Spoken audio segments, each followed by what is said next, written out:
Student, I am your Hindi teacher. बच्चों, आज की कक्षा में हम पाठ 6 अनंत लालसा पढ़ेंगे। अनंत लालसा का अर्थ होता है बच्चों अधिक लालच। अनंत लालसा यानी अनेक इच्छाएं, है ना, अधिक लालच करना। बच्चों, हम पुरानी एक कहावत है कि लालच बुरी बला है। ये कहावत बहुत ही सत्य है। बच्चों, हम 1000 के चक्कर में एक अच्छी वस्तु को भी खो देते हैं। इस चक्कर में तो हमें क्या करना चाहिए, कभी भी लालच नहीं करना चाहिए। इस पाठ का उद्देश्य भी यही है कि हमें हमारी इच्छाओं को सीमित रखना चाहिए और उन इच्छाओं को पूरा करने का प्रयत्न करना चाहिए, परंतु ईमानदारी के साथ, है ना, परिश्रम के साथ। इसी प्रकार लोभ के परिणामों से हमें अवगत रहना चाहिए। मतलब लालच का जो परिणाम होता है उसे भी हमें मालूम होना चाहिए कि यदि हम किसी चीज़ को पाना चाहते हैं तो ऐसा नहीं है कि उसके लिए हम क्या करें, बुरे काम करें, है ना। यदि हम बुरे काम करेंगे तो निश्चित है कि हमें जो चीज़ चाहिए वह तो नहीं मिलेगी और हम और अनेक मुसीबतों में पड़ जाएंगे। इसी प्रकार संतोष का भाव जागृत करना, इसके पीछे भी एक कहावत है, हमारे संत महात्मा बोल के गए, संतोषी सदा सुखी। यानी जो लोग संतोषी होते हैं वे सदैव खुश रहते हैं। उनकी इच्छाएं जिनकी सीमित होती हैं वे सदैव ही अपने जीवन में खुशियों से भर लेते हैं। इसी प्रकार परिश्रम करने के लिए प्रेरित करना। हमें बच्चों सदैव परिश्रम करना चाहिए, मेहनत करना चाहिए। मेहनत करके ही हम अपनी इच्छाओं को पूरा कर सकते हैं। चलो बच्चों, आज हम इस कहानी को पढ़ेंगे। बच्चों, भारत संत महात्माओं का देश है। हमारे संत महात्मा मानव समाज को लालच से दूर रखने के लिए बहुत सी सीख देकर गए हैं।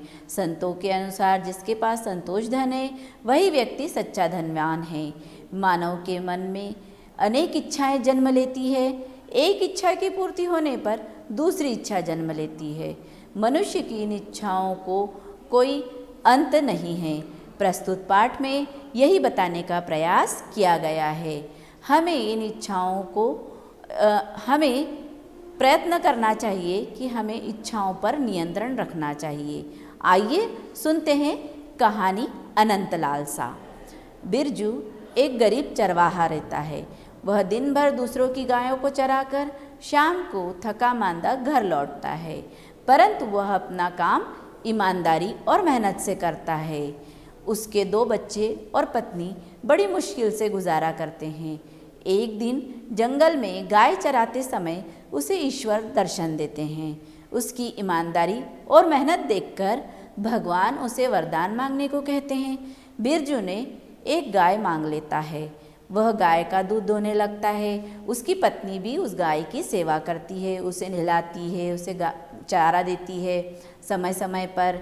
इस प्रकार से उसका परिवार खुशहाल हो जाता है। फिर वह सोचने लगता है कि गाय की जगह यदि मैं भैंस मांग लेता तो अच्छा रहता। इस प्रकार वह सोचने लगा। सोचते सोचते भगवान फिर प्रकट होते हैं और उसे दर्शन देते हैं। बिरजू ने अब की बार भैंस मांग ली। भैंस के दूध से आमदनी बढ़ने लगी, परिवार सुखी होने लगा, बच्चे स्कूल जाने लगे, पत्नी भी अच्छे कपड़े पहनने लगी। वह दिन प्रतिदिन वह खुश रहने लगा और उसका घर समृद्धि से भरने लगा।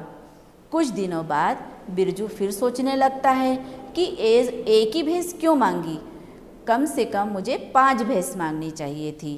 फिर उसके मन में लालच आया और उसकी इच्छाएं बढ़ने लगी।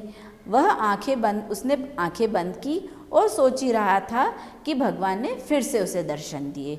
इस बार बिरजू ने 5 की बजाय 10 भैंस मांग ली। उसे भैंस मिल गई।